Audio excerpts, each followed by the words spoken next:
Om Sadashivasamārambhām Shankaracharya-madhyamām Asmadacharya-paryantam Vande Guru-paramparam. Om Sahana Bhavatu Sahano Bhunaktu Saha Viryam Karvavahai Tejasvinavadhitamastu ma vidvishavahai. Om Om Shanti Shanti Shanti, Shanti.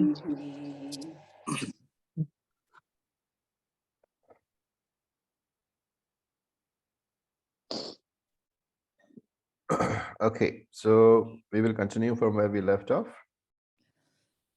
We are on the 8th chapter, 20th verse. So let us chant that. Shri Bhagavanu Vacha Shri Bhagavanuvacha Parastasmat tu bhavonyaha Parastasmatu bhavonya Avyakto Vyaktat Sanatanaha Avyakto Vyaktat Sanatanaha Yasa Sarveshu Bhusteshu Yasa Sarveshu Bhuteshu Nashyatsu na vinashyati. Nashyatu Navinashyati. So I'll just mute y'all. Okay. So look at the words tu, also or but, tasmat, avyaktat paraha. Therefore, tasmat, avyaktat paraha, beyond that unmanifest, beyond that avyaktam, anyaha avyaktaha bhavaha. There is or there exists another unmanifest. So beyond that unmanifest, there exists another unmanifest, and yaha sanatanaha. That second unmanifest is eternal. Sahana vinashyati. It does not get destroyed. Sarveshu bhuteshu nashyatsu. When everything else gets destroyed. So very nicely said. Beyond this manifest, there is another unmanifest, which is eternal, which does not perish when everything else perishes. So understand this, you have to look at the earlier verse where an avyaktam was discussed. So we said tu. This tu here means but or also. So tu is being used as to distinguish between the avyaktam discussed in the earlier verse and the avyaktam which is now being discussed. So this avyaktam, the karana prapancha, which was discussed, is called maya. And that maya is avyaktam and vyaktam. So vyakta maya is the currently visible universe. Avyakta maya is what happens when the universe goes into pralayam. That is also maya. Okay. And this avyakta maya, which becomes vyakta maya, and the vyakta maya, which becomes avyakta maya, both are in time and space or not?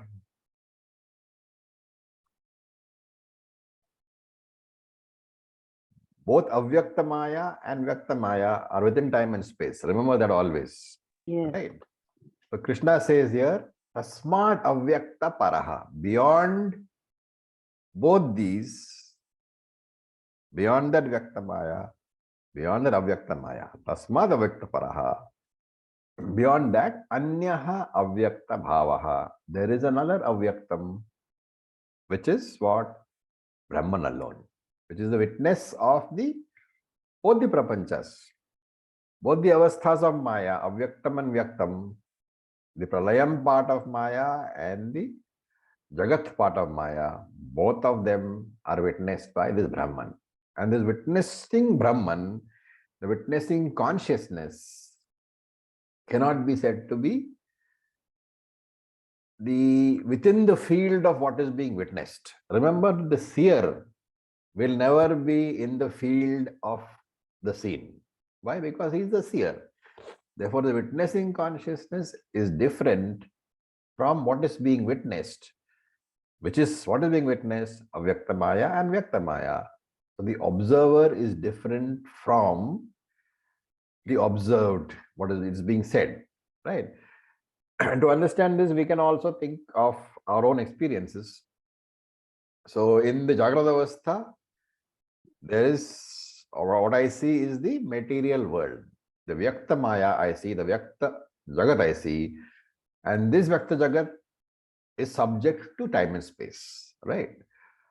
That is one thing. In Jagrata Avastha, the world that I see is conditioned, is subject to time and space, is limited by time and space.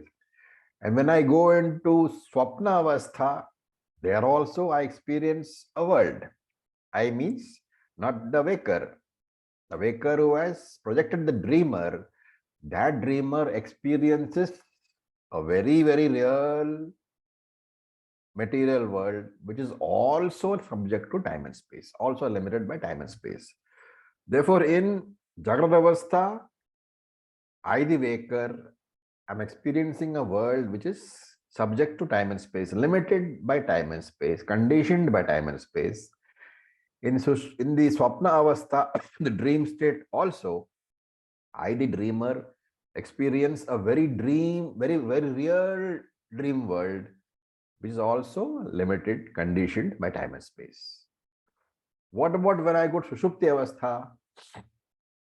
Time and space itself go to unmanifest condition, right? The whole material world is resolved. But yet, when I wake up, I know that I had no experiences during that Sushupti Avastha. How do I know? Because I was there. I, the witness, was present. So the observer of this changeless, of this changing world, Jagrata Avastha, the Swapna Avastha, both the avasthas having gone into potential form in Sushupti Avastha, the observer of all these three avasthas is I, Brahman, the changeless consciousness principle, which does not fall within time, which is not conditioned by time, which is not limited by time. So I am not limited by time. I am immortal. I am not limited by space. I am all pervading. So this Satyam Jnanam Anantam Brahma is what Krishna called Para Prakriti in the earlier chapter. And this Para Prakriti is the objective of all religious or spiritual sadhana. And when Krishna says here, Anyaha, he says, Anyaha means what? Different. So he is trying to point out that this is different from what was discussed earlier. Therefore, it is neither Vyaktamaya nor Avyaktamaya. It is neither visible matter nor invisible matter. And Bhavaha. Bhavaha means it exists, it is there. And therefore, it says this consciousness principle, this Avyaktam, the unmanifest, which is beyond the earlier manifest and the earlier unmanifest, which is beyond Brahman and Jagat, and which is beyond Jagat, that is visible Maya, and Pralaya Jagat, that Avyakta Maya, which is Pralayam. So this Brahman is beyond both. And Yaha Sanatanaha, this Brahman, this Avyaktam is eternal, can never be affected by time. And therefore he says, Yaha sa sarveshu bhuteshu nashyatsu, when the entire universe is destroyed, which means again, when the entire universe goes into unmanifest condition, when the Vyakta Maya, the visible Maya, is converted into invisible Maya, and when Pralayam takes place, Sarveshu Bhuteshu Nashyatsu. Nashyati basically is destruction, but we have to understand it as being converted into unmanifest condition. So saha sarveshu bhuteshu nashyatsu, where a whole world is destroyed, na vinashyati. This Brahman, it does not perish. It does not, nothing happens to it. So in that, all the perishable forms, that Brahman remains. Because we just said Brahman is there everywhere. So in every perishable form, Brahman is there. But that Brahman is itself imperishable. And so you might be tempted to ask, so where can I find that Brahman? Right? The answer is you can't, because the very time and space are located within consciousness, within Brahman. And therefore, this Avyakta Brahman is not limited by time, not limited by space, cannot be found within time and space. In fact, time and space are found within Brahman. So the question of where should I go to see the Lord, to see Ishvara, the question itself is wrong, because the question is based on the idea that Ishvara is somebody located somewhere, right?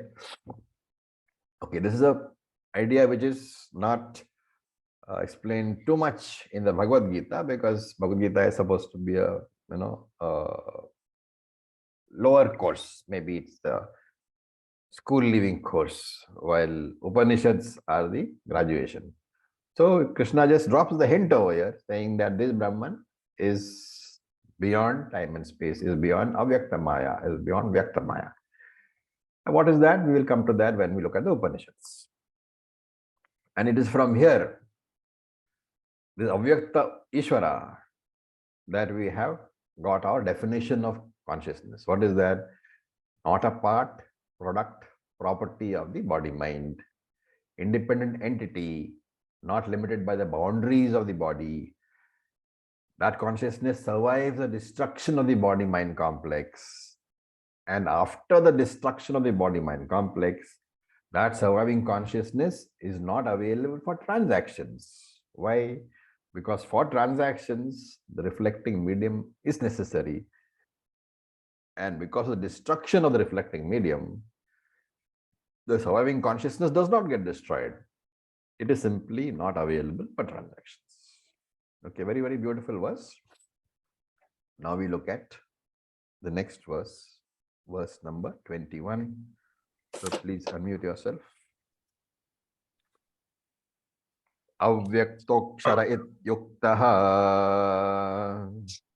Avyaktoshara ityuktah tamahuh paramam gatim tamahuः paramam gatim yam prapya nivartante yam prapya nivartante tadhama paramam mama.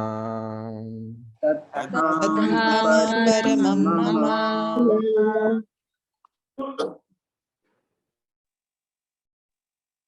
Okay, so look at the first line. You have to break it up properly. Avyaktaha aksharaha iti uktaha. So the first two words, avyaktokshara ityuktaha. Avyaktaha aksharaha iti uktaha. That avyaktam aksharaha is indestructible. Iti uktaha, so it is said. And also, tam paramam gatim ahuhu. So tamahuhu has to be broken into tam plus ahu. We rearrange the words. Tam paramam gatim ahuhu. That avyaktam, which is indestructible, is said to be paramam gati, the highest destination. And what is so special about that highest destination? Yam prapya, having achieved that highest destination, na nivartante. People do not return. The one who achieves that destination does not have a rebirth. Tat mama paramam dhamaha. And that is said to be my highest abode. Paramam dhamaha, highest abode. So aksharaha ityuktaha. That highest goal is imperishable. And imperishable, we have to understand as what? Not subject to any change, any deterioration because of the passage of time. So beyond time, unaffected by time, not conditioned by time, it is important to understand. And tam param gatim aho. That is the real goal. Why? Because the real goal is moksha of all Vedantic study. And what is moksha? It is going beyond time and space. Therefore, only if you find out that you are Aksharaha, not subject to destruction, not subject to being conditioned by time and space, then only you have got moksha. Any other place which you find, there are many darshanas which say that you go to Vaikunta and you sit at the feet of the Lord. You go to Kailasha, you sit at the feet of the Lord. Or you go to Brahmaloka also. So any other place, Vaikunta, Kailasha, Brahmaloka, any Swarga is what? It's a loka. Every loka is within space, within time, subject to destruction, finally. And therefore, going anywhere to any loka, sitting at anybody's feet, merging with anybody there, after having traveled, it is not called moksha for us. And therefore, Krishna says, Yam prapya, having reached that destination, na nivartante, there is no return at all. And you must remember that no amount of karma can help you to attain Brahman, attain in inverted commas. Why? Because karma has four manifestations, gives you only four things: apti, utpatti, samskaraha, vikaraha. Do you remember? What are the meanings? Apti, utpatti, samskaraha, vikaraha. Apti is to get something. Yep. Utpatti is to produce. Vikara is some change. Okay. Samskara. And samskara? Anybody? I don't remember. Purification. Samskara is purification. Okay. Right. So karma can give you only those four results. Get you somewhere, produce something, purify something, or change something. And no amount of karma will get the Brahman, will get you to Brahman, because Brahman is not something which can be reached. Brahman is not something which can be produced. Brahman cannot be reached through purification, and Brahman cannot be reached through vikaraha, change. Therefore, how will I reach Brahman? Right? Do you reach Brahman through jnanam? So that's a very important question, because we are all studying Vedanta, right? And therefore, everybody says, I study Vedanta because I can reach Brahman through Vedanta. Is that correct? No. Because jnanam does not enable you to become Brahman or reach Brahman. What does jnanam do? Jnanam enables me to understand that Brahman is my own nature, is not away from me at all. Therefore, jnanam enables me to drop the mistaken idea that I am not Brahman. All very fundamental ideas of Vedanta. And we have to again and again think about these things. Jnanam will never convert me into Brahman, will never make me attain Brahman. Jnanam has only one idea. What is that? Drop the mistaken idea that I am not Brahman. Okay. So he says, Tat Mama Paramam Dhamaha. That Tat, that consciousness is my supreme abode. Dhama, Paramam Dhamaha. Right? Again, there is a problem here. The moment you say abode, residence, what happens? It becomes conditioned by time and space. Therefore, this word dhamaha has to be very carefully understood in these kind of slokas. If you take dhamaha as the place or the residence, you are conditioned. You got into Saguna Easwaran, time and space, right? Therefore, dhamaha has to be taken as para prakriti of the last chapter, consciousness principle alone. And why is it that so? Because consciousness principle is beyond time and space. Right? So it's okay to start our sadhana with apara prakriti, But if you want Purnatvam, if you want to claim moksha, if you want to claim yourself Brahman, there is no choice but to come to Paraprakriti, to come to Brahman and say, I am this Brahman. That is the only way that I can claim moksha. Okay. Now we go to the next verse. Verse number 22. We will chant.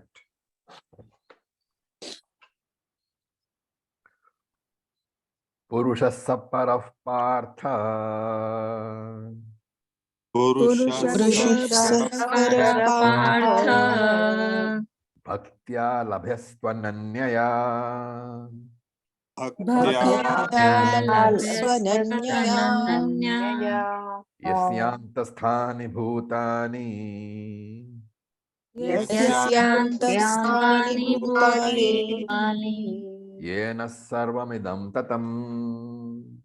येन सर्वमिदं ततं.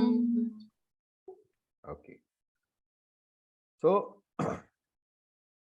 hey Partha, tu, but hey Partha, hey Arjuna, yasya bhutani, all these beings, anthasthani, are situated within this Brahman. And yena sarvam idam tatam. Tatam means to pervade. Yena means by him, by that Brahman, Brahmena. By that Brahman, sarvam idam tatam, everything is pervaded. And what is the Saha Paraha Purushaha? That is the Supreme Lord. That is the greatest Lord. How can you gain him? Labhyaha. How can you gain him? Labhyaha. You can gain him Ananyaya Bhaktaya, through undivided devotion, to undivided bhakti. So again, the nature of Brahman is being presented over here as being beyond time and space. So that's very important. That is why again and again you will find that in the Gita, in all Upanishads, keep on repeating that Brahman is beyond creation, is beyond time, is beyond space. That is the only way in which you can claim moksha, if you claim yourself as that Brahman. And what is the importance of that Brahman? Yasya bhutani anthasthani. That Brahman is the very substratum, is there in every, that Brahman is there in everyone. Everyone is there in that Brahman. Which means what? That Brahman is the very substratum, the very adharam of all beings, of all living and non-living beings. And that's why we say all pervading, because to be the adharam, to be the substratum, it must necessarily be present in the material itself. Just like water is the substratum, the adharam of all the waves of the lakes and the oceans, right? Similarly, this Brahman is the adharam of everything. So Brahman is being described as Vishwa Adharam, substratum of the entire universe. And the idea presented is that Brahman is beyond time and space. He does not exist within the creation. On the other hand, the correct idea is the whole creation is within Brahman. And that is why in all our prayers, you will find that, in most prayers, you will find that when you talk about the Lord, the Saguna aspect is mentioned, the Nirguna aspect is also mentioned. And depending upon my own inclination, my own progress, I will choose Saguna or Nirguna. And he says, Yena Sarvam Idam Tatam. By that consciousness principle alone, everything which is here, the entire creation is pervaded. Because if you talk about anything existing, what is there? Existence must be present. And what is Brahman? Sat. So whenever something exists, you are talking about that thing having borrowed existence from Brahman. Therefore, Brahman is definitely pervading that. What about consciousness? The moment you talk about the existence of something, you are saying consciousness also, right? You cannot talk about something without being conscious of that thing. So there is an interlinkage here. Existing means existence. Talking about the existing means consciousness. Both are interlinked very closely. Existence, when you say, you have automatically said, I have knowledge. Knowledge, when you say, it means consciousness. And therefore, whenever you talk about whatever you talk, consciousness must be there. Whatever you talk about, in that existence must be there. And so existence and consciousness cannot be talked about separately. That is why in Sanskrit we say, Tadeva chit, chideva sat. Sat itself is chit. Chit itself is sat. You cannot talk of them separately. They are not attributes. They are the very nature of Brahman. And by that consciousness, the entire creation is pervaded. Because it is pervaded, that is why Brahman is called Antaryami, the all-pervading one. Antaryami means that which is present everywhere in that particular thing. And Sarvam Antaryami means all-pervading in everything. So Shankara says, by this Brahman, Sarvam Idam Jagat Vyaptam. He describes Tatam as Vyaptam. Vyaptam means pervading, enveloping, pervading. So by this Purusha, the entire universe is pervaded. And Shankara gives an example, just like the pot is pervaded by the clay, right? Of course, we can also think about Akasha, because once you think about Akasha, then you're thinking about a formless entity. And when you talk about formless entities, then only we can talk about formless Easwara.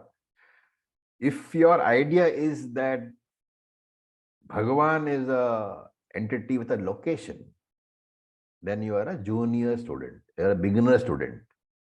For the senior student, Bhagavan is not a person with a location, but Bhagavan is a alambanam, a symbol for the all-pervading Bhagavan, for the Nirguna Bhagavan. Any Bhagavan you use, Krishna statue, Shivalingam, anything you use.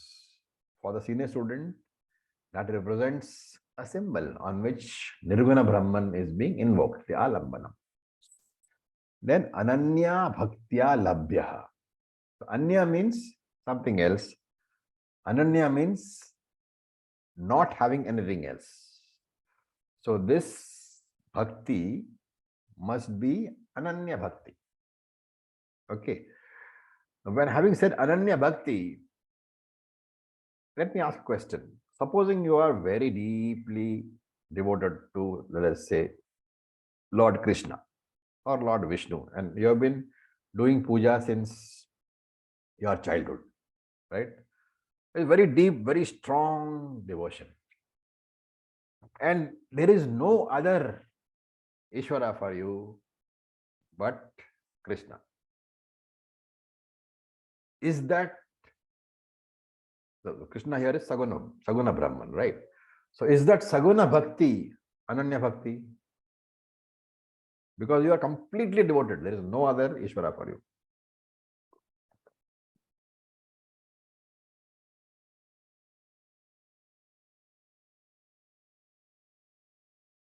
What is the answer? No, Why? because it is inclusive of just one particular Swarup. It is not all inclusive. It is not Brahman.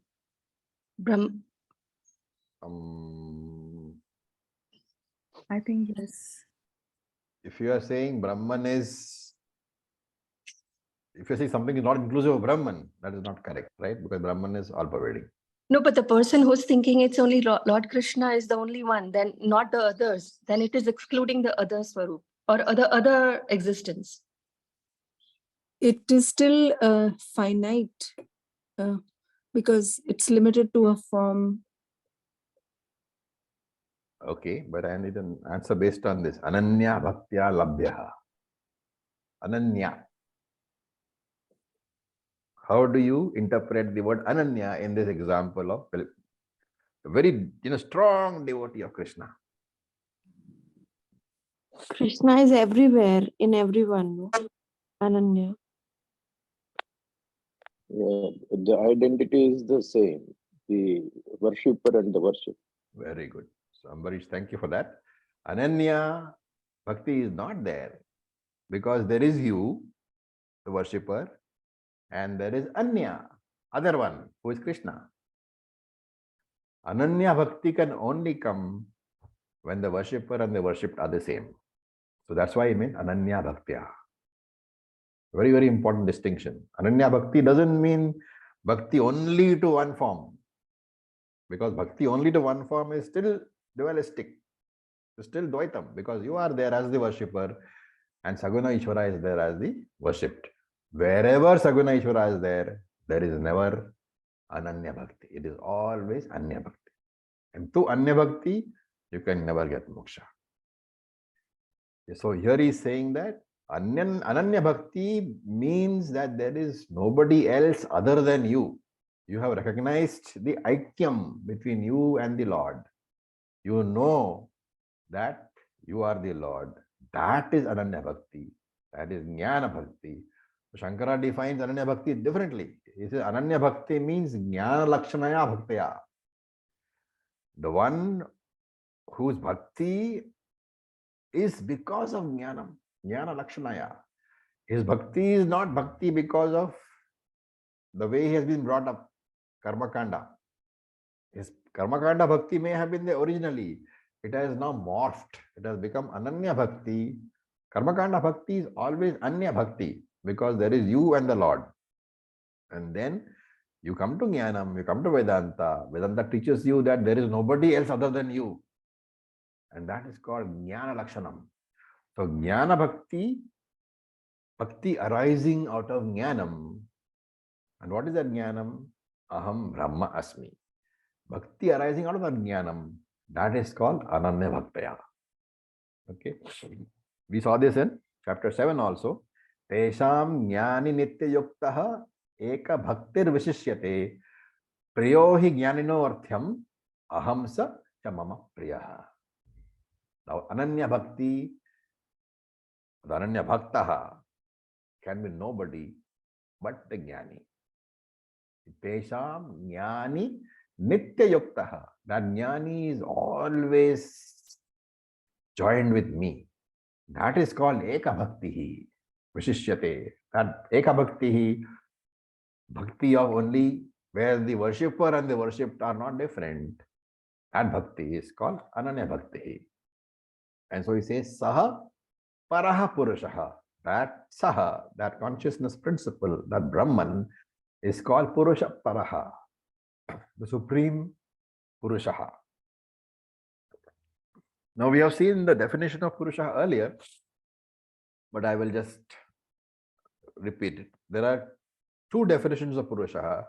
One is Puri Shayanat Purusha. Puri is the body, Shayanam means sleeping. So the one who sleeps in the body, Puri Shayanat, he is Purusha. So he is presented as apparently sleeping and not doing any action, which is why Lord Vishnu is always presented as lying down on the snake, right? This is the incidental feature.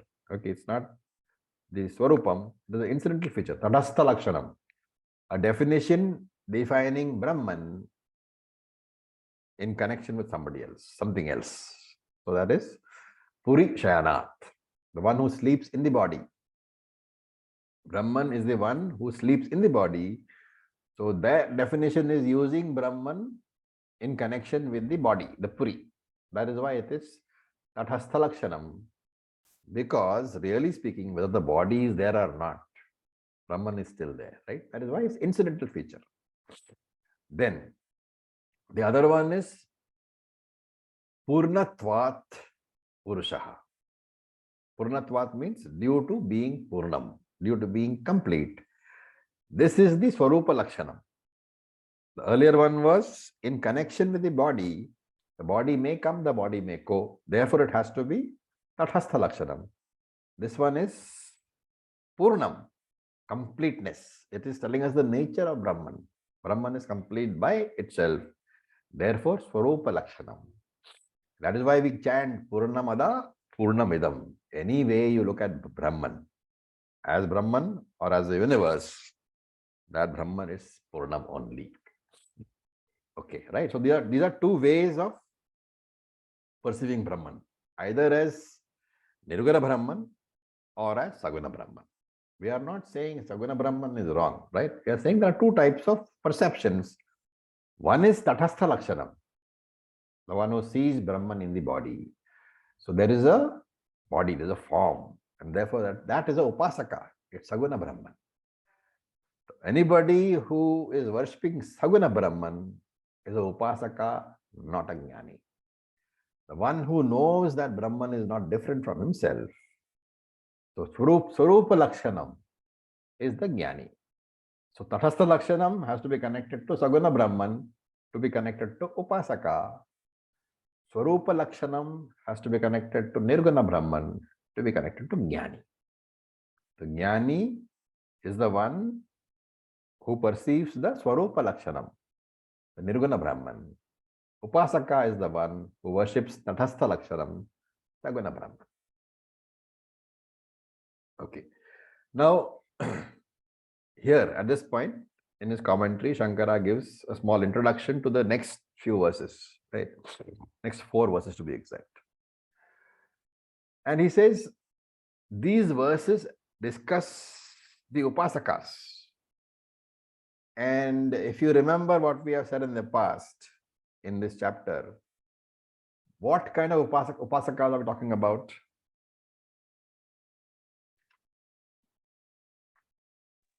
Saguna.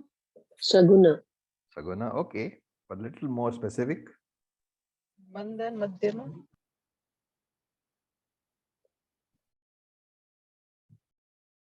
What does verse number 13 say?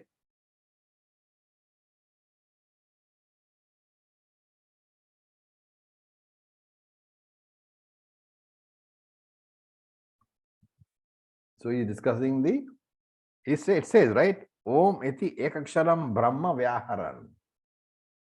So we are discussing Omkara Upasakas. Omkara is what? Representing Saguna Brahman. So Omkara Upasaka, Saguna Brahma Upasakas. For them, moksha is there, but it is only after death. So Shankara says moksha is there, but it is only after death. Why? Because there is no jnanam. And therefore, in terms of Shruti, these people who are Saguna Upasakas, Omkara Upasakas, they will go to Brahmaloka, they will be taught the Shastram by Brahmaji, and then will get moksha. Okay, so Shankara talks about a marga, a path which he calls Uttara Marga, the northern path. He says all the Upasakas, they follow the northern path. And he talks about those who follow Dakshina Marga also. So there is a Uttara Marga, the northern path. There is Dakshina Marga, which is followed by those which is attained, or other people who are not, I won't say followed, after death we are talking about. After death, the Upasakas go by the Uttara Marga. Follow means they actually go by the Uttara Marga. And the ones who have done only karma, they go by Dakshina Marga.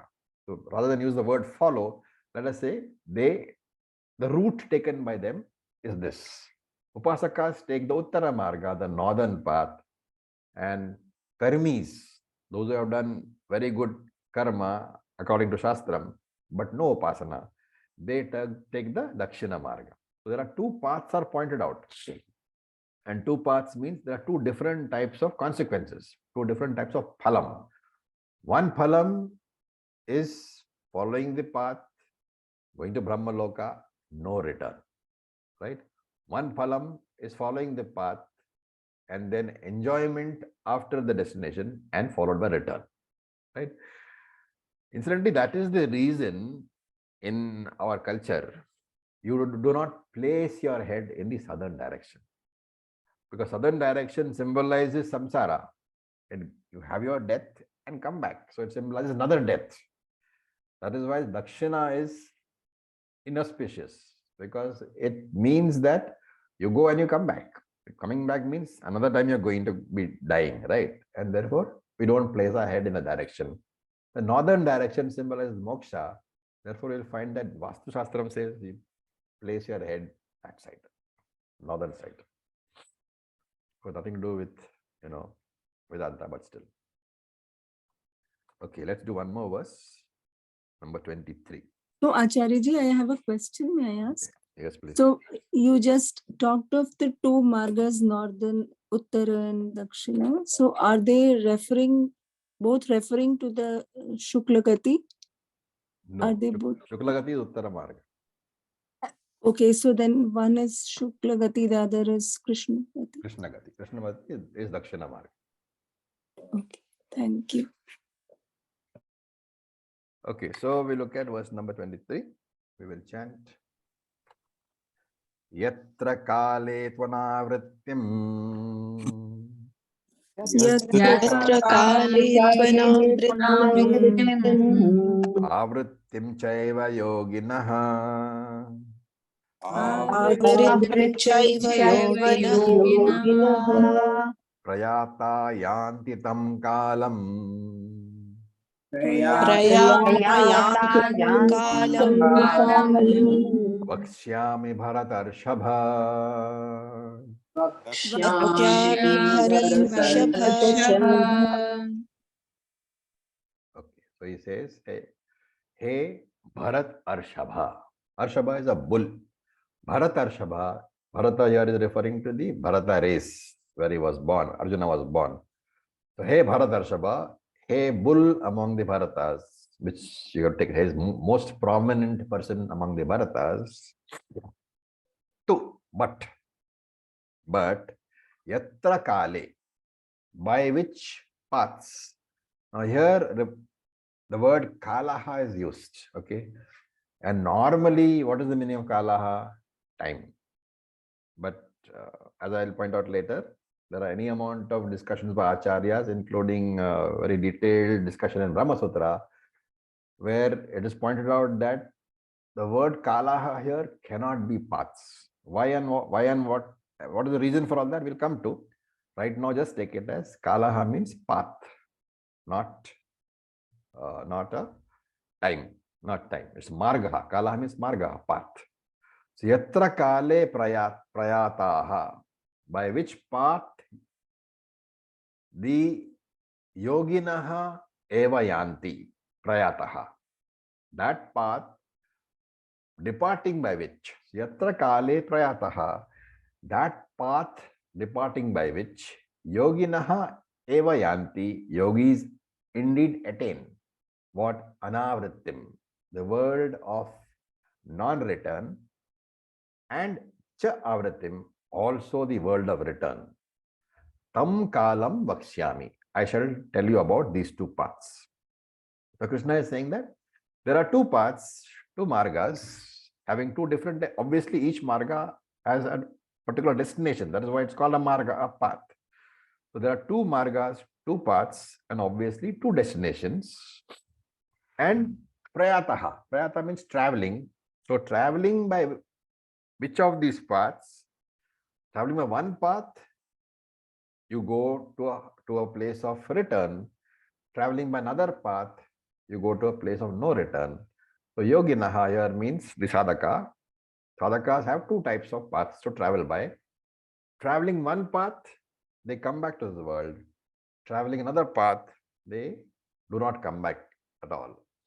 And Shankara says, therefore, since there are two paths which Krishna is talking about, the word yoginaha has to be interpreted as referring to two types of people. Why? Because one person cannot travel by two paths, right? And therefore, there are two types of people. One of them is karminaha, the one who has done lot of karma according to the Vedic Vedas. So Vaidika karma he has done. And the other one is one who has also done upasana. So he gives them two names, karminaha and upasakaha. Karminaha is the person who has done only the Vaidika karma as prescribed in the Vedas. Upasaka is a person who, in addition to the karma, has also done upasaka.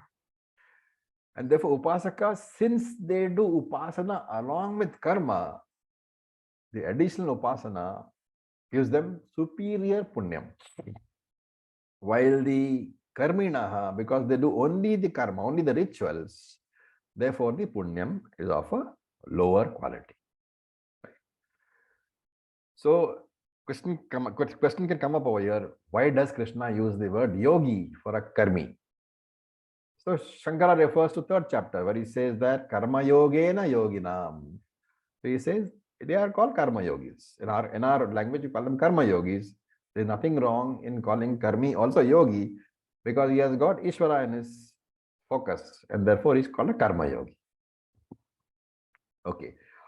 Also, the word yogi we can borrow from the meaning from Yoga Sutras. What is the meaning of yoga in Yoga Sutras?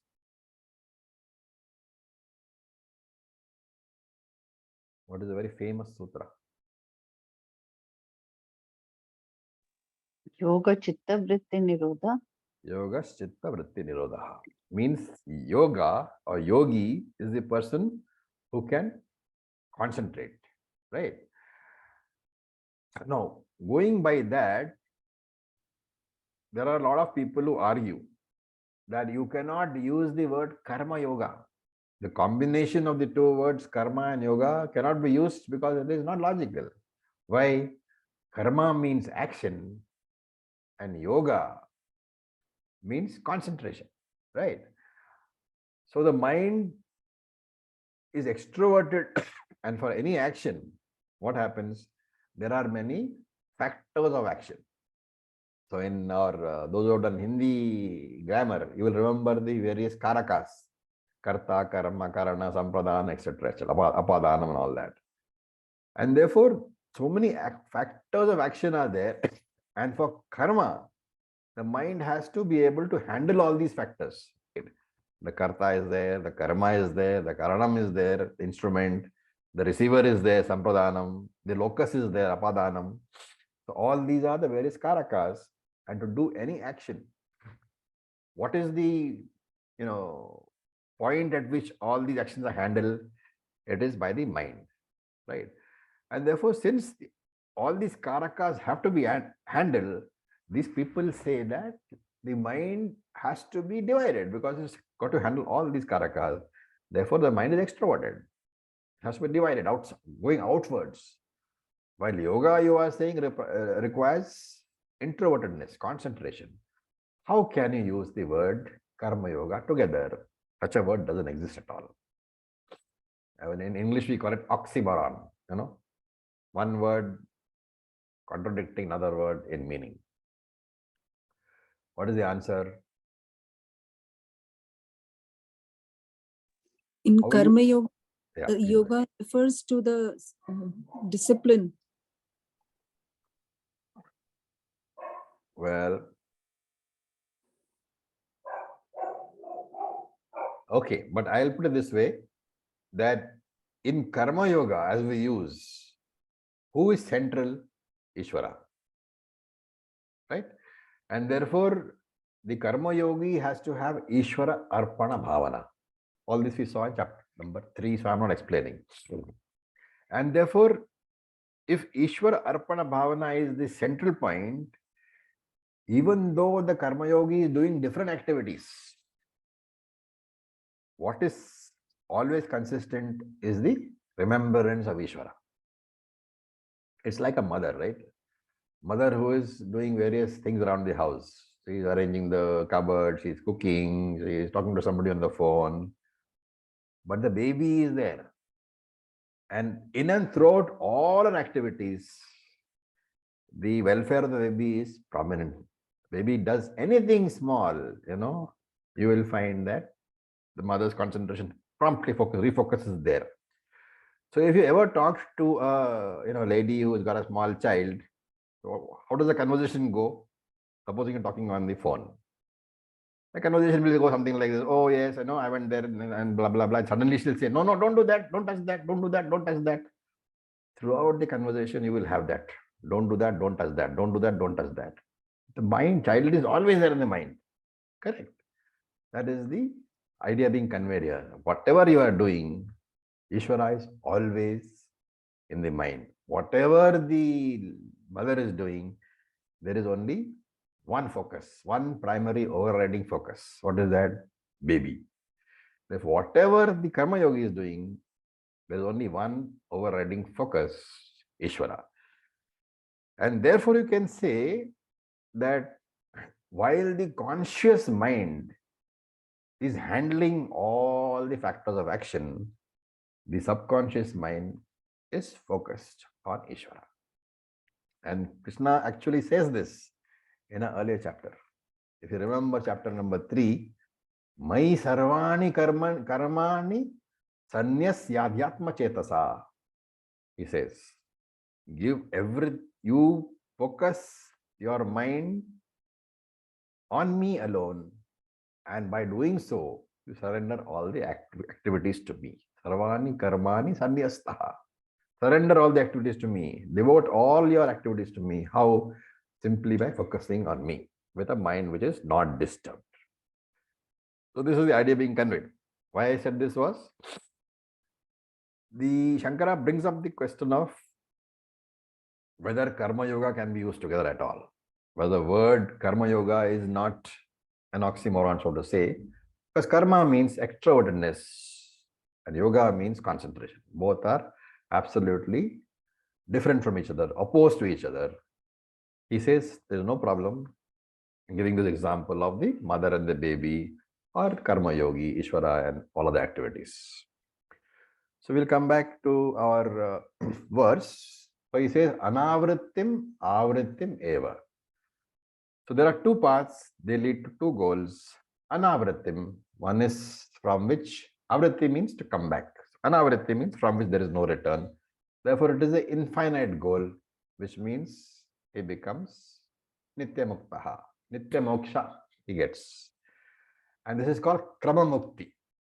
So Anavrittim means Krama Mukti. Krama is here, means Krama is what? Sequence. And what is the sequence? Because this person, he goes because of his Upasana and his superior Punyam generated because of the addition of Upasana. This Saguna Upasaka, after the death of his body, he travels to Brahmaloka. He gets taught by Brahmaji and he gets moksha. So there is no return. Hence Anavrittim. He gets Ishvara Prapti, he becomes Nitya Moksha. Okay. And then Avrittim Cha. There are other places, other lokas, which are Anitya, and from there he returns.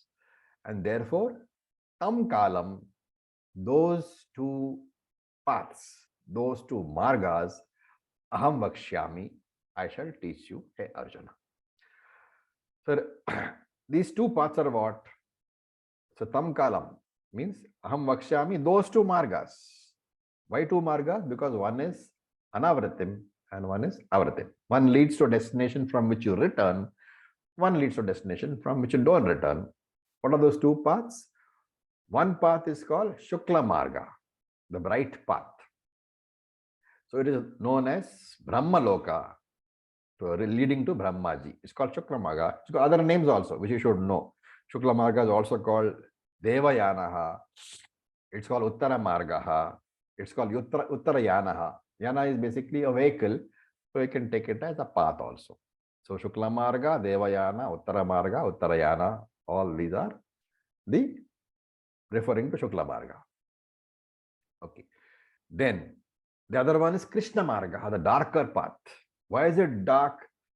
Because remember that it is not dark because it is going downwards. It is dark because you will go to the higher lokas. There will be pleasures there. You will enjoy all the pleasures. But after all that, one still has to come back to this world to be reborn. And therefore, it is called higher lokas. It's also called Pitruyanaha. Okay. Now remember here, Krishna is not looking down upon Sakama Upasakas, because Sakama Upasana is also a very strongly recommended sadhana. And ultimately, whether you are Sakama Upasaka or you are a Jnani, in content, you are Brahman only, right? Everything in the world is Brahman. All things on this earth, trees, mountains, trees, whatever you look at, it is Ishvara alone. So if you understand Ishvara as the Upadana Karanam for the universe, then for you, universe alone is Ishvara. And if you are looking at Ishvara as a given form, let us say Krishna, Rama, Sivalinga, Saligramam, what happens? Ishvara becomes a deity for you in that form, and that is why you worship. So if you, there are other ways of looking. If you look at Ishvara through the spectacles of karma, then he becomes the karma phaladata. So any number of possibilities are possible, right? It can be Nirguna Ishvara, it can be Saguna Ishvara, it can be karma phaladata, it can be Ishtadevata, it can be Vishwarupa Ishvara. Any number of permutations and possibilities are possible. And here, Krishna is saying that you have to be able to accommodate your vision, to expand your vision, to accommodate this grand, vision which is being presented in the scriptures. Only when you have your mind is expanded to take in the whole universe, can you claim that the universe is within me. Before that, you are a finite entity. So with this, we'll stop for today. Any questions?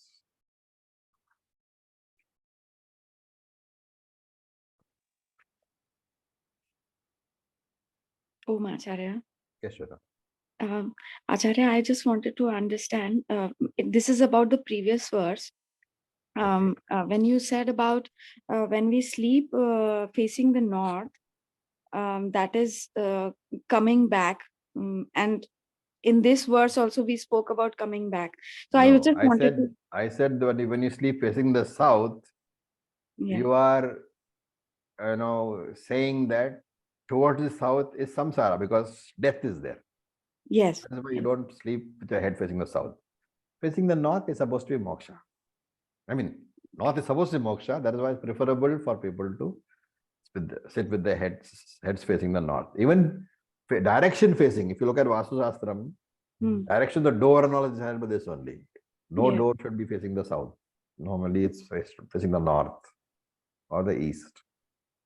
Yes, actually, I know a little bit different. That's why I wanted to know where can I read more about it, because I knew that the electromagnetic field, because of this, from the scientific perspective and Vastu perspective, that we sleep, the head should be towards the north, towards the south, and the feet should be towards the north.